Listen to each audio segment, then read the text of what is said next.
Peace and blessings, everyone. Here back again at Shalom Health and Metaphysics Store. Wanted to share with you guys another amazing herb that the Most High has given us to help us with our healing. Today, I'm talking about a blue-green algae, a sea vegetable that if it did not exist, the ocean would not exist, and nor would we.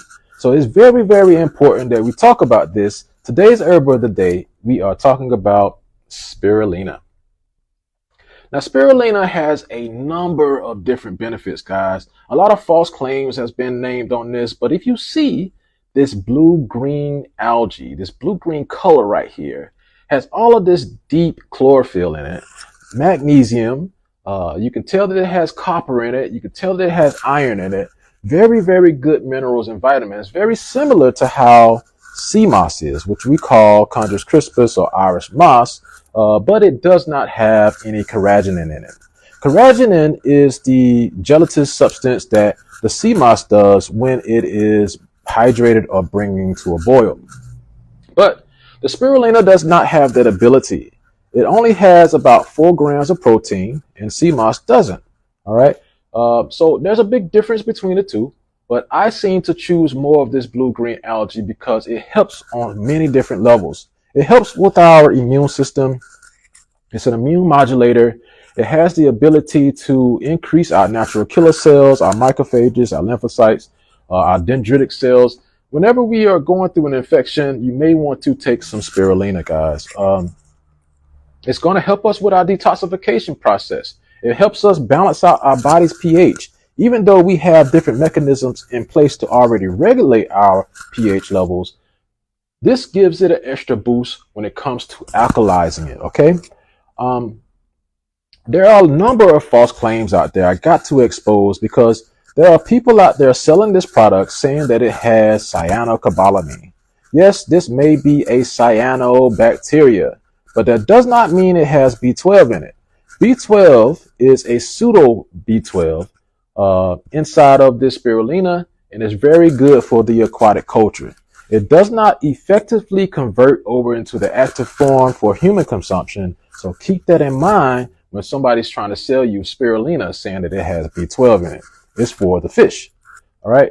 So the next thing that I see people talking about when they put out these claims is that this spirulina has the ability to change gray hair into your natural color hair.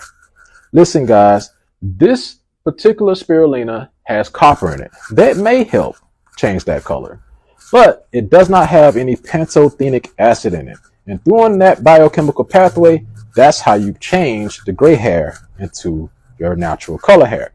So those are false claims.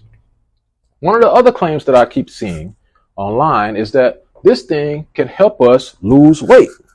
That happens to be true. And I want to expose that to you because with weight loss, this has the ability to boost up our basal metabolism, which means that if a higher metabolic rate, we can increase our number of calories that we burn. So this does help us with obesity because I already tell people it helps your insulin become a lot more sensitive. So if you're going through insulin resistance and you're needing some help burning off those extra glucose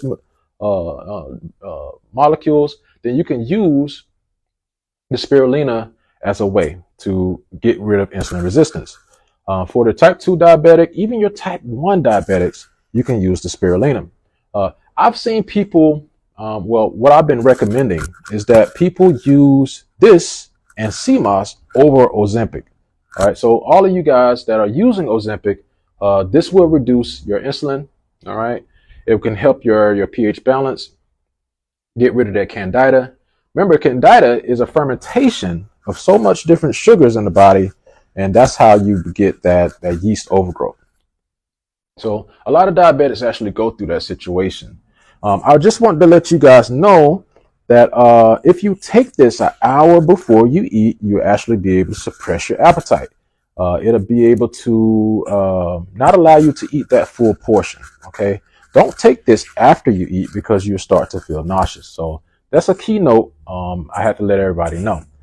Those of you people that are going through non-alcoholic fatty liver disease, they also end up with some type of diabetic situation, I found out that before I even did the full research on non-alcoholic fatty liver disease, um, we were using 6 grams of the spirulina every day to cure that person.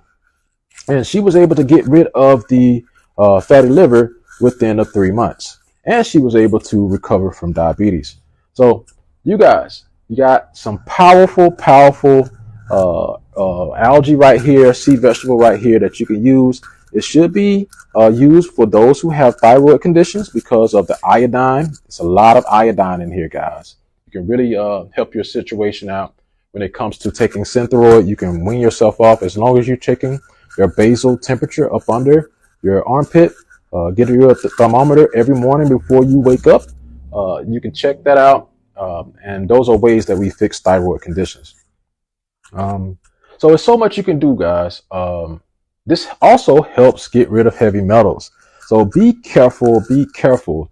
The false claims out there, if you're not knowing about the different grades of the spirulina, you can possibly find spirulina that already have heavy metals in it.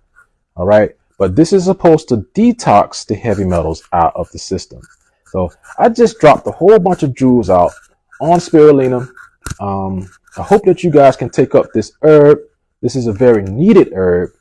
Without this herb, you guys, I don't think that this world would